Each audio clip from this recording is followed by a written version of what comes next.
Welcome back, everybody. Ready for a special treat here at KGTR? I'm Tony. If you haven't already, click subscribe, hit that notification bell, and any questions, comments, or feedback, leave them below. We got a special treat. You requested it. I dug out my archives, my storage, and lo and behold, we got some Kerrang magazines that you requested. So let's go ahead and we're going to go and see what's in these magazines. I just remember metal was in full swing back in 1983. At least commercialized with Quiet Riot, Def Leppard, Motley Crue. But there were also the big bands back in 78, 79, 80, 81, such as Judas Priest, AC/DC, Van Halen, Kiss. So before the 83 explosion, there were other bands. And we're going to focus on those going through Kerrang magazine. How many of you out there remember Kerrang magazine back in junior high or high school? How many remember those? So let's go ahead. We have a vintage issue right here. So let's go ahead and begin. We're going to go page by page. We're going to go through this magazine like it's the first time. And we're going to look at any ads, artists, comment on the music of the era. All right, let's go ahead and begin. So look, here's the cover. Number 1, June 1981. So this is issue number 1. This is a rarity, folks. I believe this is the premiere issue. Correct me if I'm wrong. But here we go. Number 1, June of 1981, 50 pages. Right, Kerrang, featuring the official all-time heavy metal top 100. Sounds heavy metal special. Does that look good? Look, in color, Motorhead, Girl School, UFO, Saxon. This is before the hair metal era. This is before Motley Crue, Def Leppard, Quiet Riot. This is before all that. Kiss, Trust, Shanker, Wild Horses, Pat Benatar. We love Pat Benatar. She wasn't metal, but she was a great rock artist. And Neil Giraldo, great, awesome guitar player, very underrated. I would put Neil Giraldo right up there. He's very, very good.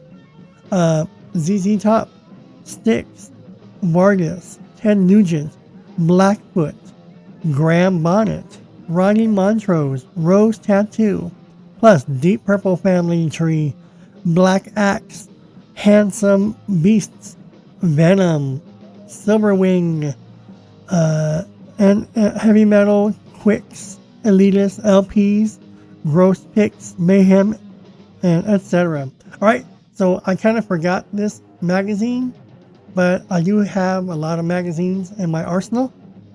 So this is one of them. Let's go ahead and open her up page by page and see what's in it. Alright, this is not like your standard Cream, Circus, or Hit Breaker. This was basically 80s metal. This is early 80s metal, crunch metal, again, all the classic metal bands. So here we go. Look. And welcome to Kerrang, perhaps the loudest rock magazine of all time. So this is the premiere issue. Let's see. And in case that title isn't a dead giveaway, let me explain. This publication is devoted in its entirety from front cover to back to the music termed heavy metal. Out of all the weekly music papers, Sounds is the only one that doesn't smear, is that right? Smear at the world of headbangers. We cover the my reading's bad, huh? We cover the scene with enthusiasm, not with begrudging bitterness. The popularity of heavy metal is eternal, and although it may now no longer be fashionable for the likes of the Sun to cover the scene, the fact remains that today more devastating discs are being bought than ever before, as evidenced by Gillan, Rainbow, Girl School, Motorhead, Saxon, and many others, gaining single status as well as being album chart regulars. Unfortunately, there's one thing that Sounds newspaper format can only offer sporadically, and it's something that every long hair craves for: color. So now more than ever, the time is right for Kerrang, and this glossy grab bag of gross out goodies is the awesome reality. With a little help from my old buddy Peter the Pole Makowski, plus of course the inimitable Pete Frame, I've written the whole of this issue. It was in turn compiled and designed by sounds editor Alan Lewis, with most of the color picks taken by, you guessed it, Ross Warts and all, Halfland. If you like what you see, let us know. If this issue sells well enough, Kerrang could well start to appear on your newsstands on a regular basis. We're at 40 Longacre, London, so get writing. So, excuse my reading again. I got bifocals here, and if I lean close, this microphone's in my way. I guess I can go like this, but just so you know, I can read. You're like, what is? Oh, Tony can't read. No, I can read, bitch. I can read. All right. So this is obviously the very first premiere issue of Kerrang. So this is a special treat. All right. So obviously letters to the editor, May, Festival Fever, Stand and Deliver, Osborne to be Wild.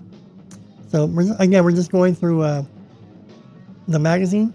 So what's that say? Remember, I had a Mayhem. So there you go, Mayhem. Again, real fast. Sometimes I'm able to scan the magazine in its entirety. Other times, if I have backups, I can tear out the pages and scan the magazine one by one and still keep my original intact. So some magazines you're going to get with both pages on the screen. Others you're going to get one by one. All right. So let's open up this magazine and see what they have. Do or diet. So would you do them or do they need to diet? How soon they forget? Definitive statement. Isn't that pretty cool? Look at that. So this magazine is from London, England. Black Axe Heroes. Kind of hot new band. And I guess what? Kind of hot new band. Chop through the apathy of bozo audiences. Bozo. Remember Eddie Van Halen? No bozos. So Black Axe Heroes. Alright. So nice article right up there. Now this covers, as they said, every 80s metal band from the 80s. They're going to cover more 80s metal than Cream, Circus, or Hip Radar. Alright, here's Saxon, the Barnsley Connection. Alright, the next album is likely to be recorded in ABBA studio in Sweden. Alright, Saxon. Saxon's pretty good. Check them out on YouTube. Alright, more Saxon right here. And they're promoting that this magazine is going to be in color. So these are their color photos right here. Again, I'll be more than happy to, if there's any interview or article you'd like me to revisit, I can easily do a follow-up video on any particular interview or article, and we can read it aloud together in a little short video. So I'd be more than happy to read aloud an interview with you, and we can do that. All right, Vardis. So this is a band called Vardis. And again, small print. Let's see. Look at this guitar. It's an unfinished Telecaster. Isn't that pretty? Isn't that badass? This unfinished Telecaster. Heavy 100. The all-time favorite heavy metal tracks as voted by the readers of Sounds. All right. So there they are right there. Let's see if I can blow her up. Whole Lot of Love, Rosie. And we got Stranger, Rainbow. Stairway to Heaven. We got Freebird. Smoke on the Water. 2112 Rush. We got Paranoid. Child in Time, Deep Purple. 747. Overkill by Motorhead. So we can go by the songs or by the band, like UFO, Rush, Motorhead, UFO, Deep Purple, Led Zeppelin. These are the bands that were popular back in 1981. So figure that out. That's why you don't see Def Leppard, Quiet Riot, Motley Crue. You haven't seen those bands yet. Or Dokken, or Rat, or Warrant, or Poison, or Queensryche. You don't see those bands yet. Right? But these bands, this magazine led the way. Look, Led Zeppelin, Michael Schenker Group, UFO, Deep Purple, Black Sabbath, AC/DC, Jaded, Judas Priest, Black Sabbath, Rush, is that Megadeth? I don't know if that's Megadeth or, no, I'm sorry, Iron Maiden. It's hard to read sideways, but you get the idea. Oops. Put that back in. There we go. Next page. And this goes on and on and on. So if you want me to read all these songs that people recommend as their favorite, I'll be more than happy to. As published in 1981. All right. What's next? Armed and Ready. Let's hear it for the Cough Young Bands. Reports of the demise of the NWQBHM have been exaggerated. So these are young bands. Diamond Head, Getty's Axe, Bow Wow. So these are heavy metal bands in the 80s and 1981. Getty's Axe, Diamond Head, Bow Wow. So they're covering the metal scene in 1981. Raven, Jaguar, Venom. I'm sure you can find their music on YouTube. If you just type in Venom album 1981 or Raven album 1981, I'm sure their stuff is out there. A lot of stuff's on YouTube. Armed and Ready. Snitches Sin or Ditches Sin or Bitches Sin. Look, this band's called Bitches Sin. Tor. Look at that. Tor was around in 1981. And they were getting pretty big in the mid-late 80s. But they were around. Look, Split Beaver. What's this? Chainsaw. So look at these metal band names. Bitches Sin. Hey, I'm going to a concert. I'm going to go see Bitches Sin. So it'd be cool to hear them. And I'm sure there's some demos out there too. Current hit album, Hit and Run by Girl School. Look at that. Girl School was also during the 80s glam era too. So Girl School was around all through the mid-late 80s. But here they are in 1981. Rose Tattoo, Pat Benatar. Now why Pat Benatar is in this? Well, because she was punching out a lot of hits in 1981. 1981 was a big year for Pat Benatar, it was. And she was all over MTV. So Pat Benatar was good. I love Pat Benatar. She's good. Look at this. Look at this guitar. Look at this awesome. I love this guitar. This is Styx. The early Styx was good. The 70s Styx was good. But here's Styx in 1981. Now this is 2 years before, I guess probably their biggest album, their biggest hit was Mr. Roboto. Domo arigato, Mr. Roboto. That was a fun video, a fun song. It was cheesy and it was goofy and the video was corny, but it was also modern and computerized and technical. And but it was good. And I just remember in high school, whenever that song came on MTV or on the radio, you would sing it, but then you like goof on the video and Dennis DeYoung, the singer. It's just a weird song, but it's a fun song. You'll love to hate it. Domo arigato. But Styx was badass. So I wouldn't consider them metal, but they were very hard rock with Renegade back in the mid-late 70s. But they were good. They were a good hard rock band, Styx. And God, what's his name?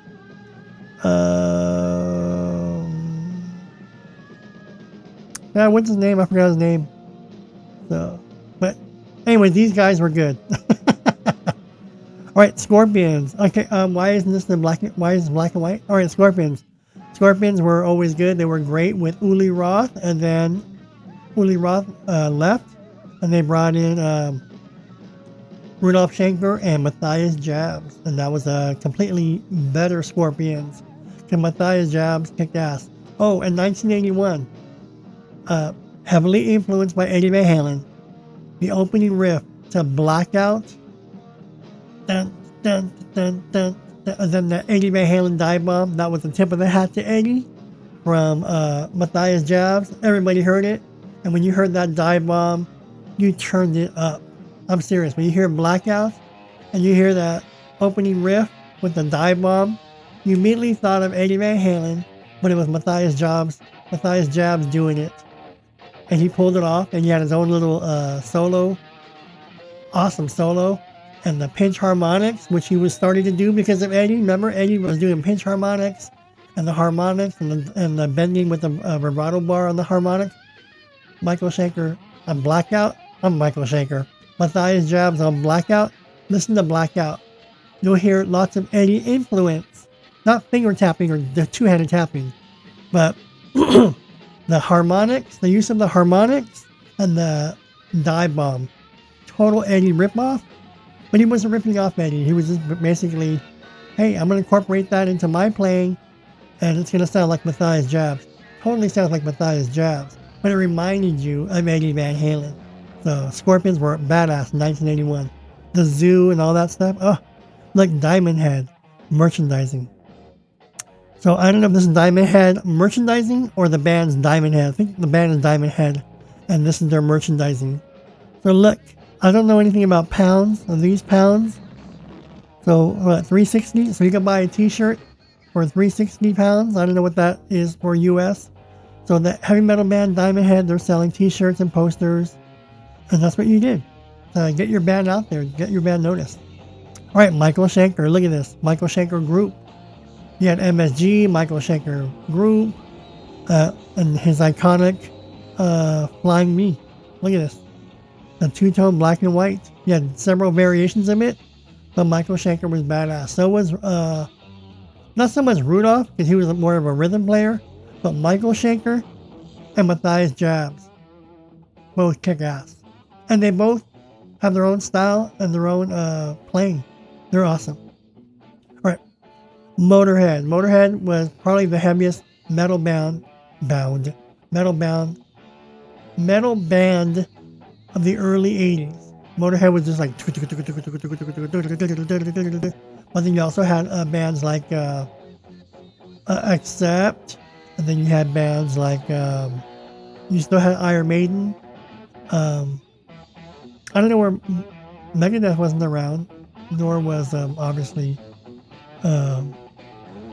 what is it? I forget the other band, but Motorhead was the heaviest band by far in the early 80s. All right, Whitesnake, look at this. Is that David Coverdale? Look at this. This is a very young David Coverdale in 1981, all right? Now, he hit it big in the mid-80s with Whitesnake with that Big Monster album hit. And with John Sykes on guitar, they blew up. But look at that. They're still trying to, make it big in 1981. Trust. So look up Trust on YouTube. The heavy metal band Trust and the latest album Repression. I think you'll be very surprised, pleasantly surprised. And look, they're promoting Pat Benatar. The Christmas or Crimes of Passion. I have the glare in my eyes, so I can read. Oh, Tony can't read. No, I can read. So anyways, Pat Benatar was awesome. Why she's in this match? They're putting Pat Benatar. They can put Elvis Costello. They can put Blondie, Devo. But kudos to Pat Benatar. At least maybe she paid for it. But Pat Benatar is in this magazine, the first issue of Kerrang. That's good. But I'm curious. I've never heard of Trust. So after this video, I'm going to go look up Trust on YouTube. All right, look at this. Ted Nugent. Ted Nugent was still around. Very popular with Cat Scratch Fever. Powerhouse guitar player. Was still trying to, transform himself into the 80s. Different decade, different music. Music's getting a lot heavier. And he was trying to catch up. But there he was. This guitar I don't care for, but he made it wail. He can play. All right. Look, is this the awesome photo of Kiss in 1981? They still had their makeup on, I believe, in 1981. Yeah, they still had their makeup on. Look at this. This is what? Dynasty was 79. Unmasked was what? 80? Or something like that? I think how the albums go. But anyway, this is 1981. And look at all that blood. Kiss was still a powerhouse in 81. Led Zeppelin, look at this. Led Zeppelin. Over the hill and far away.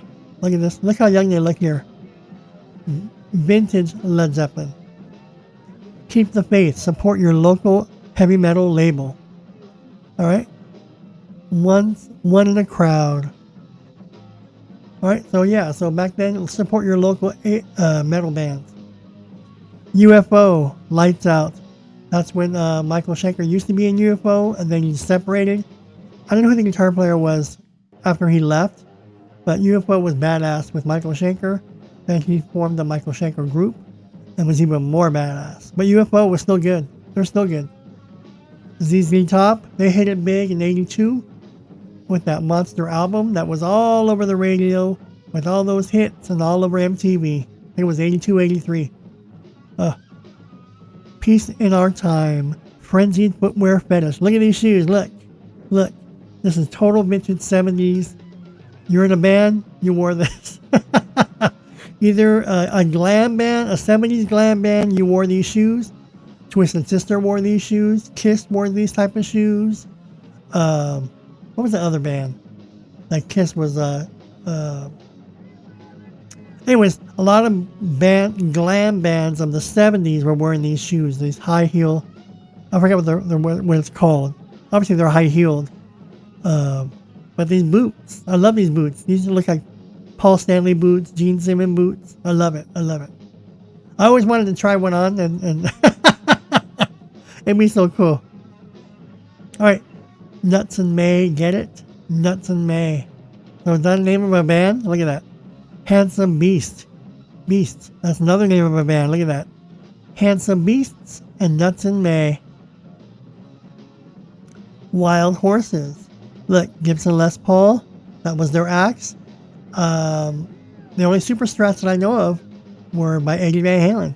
But this is 1981, and the Les Paul was still doing pretty well for heavy metal. Here, look, here's the band Trust. So look, I don't know if there's footage of there, but someone should look up on YouTube. I will. If there's any footage or demos or albums of the band Trust, 1981 or 1980, look it up. All right, Graham Bonnet.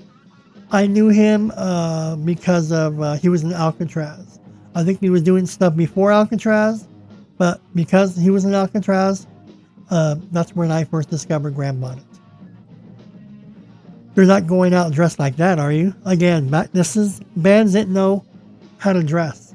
Metal bands. You either wore all jeans and some bracelets, or you started wearing all leather with all the S&M leather type of outfits, or you mixed it up with some costumes and makeup.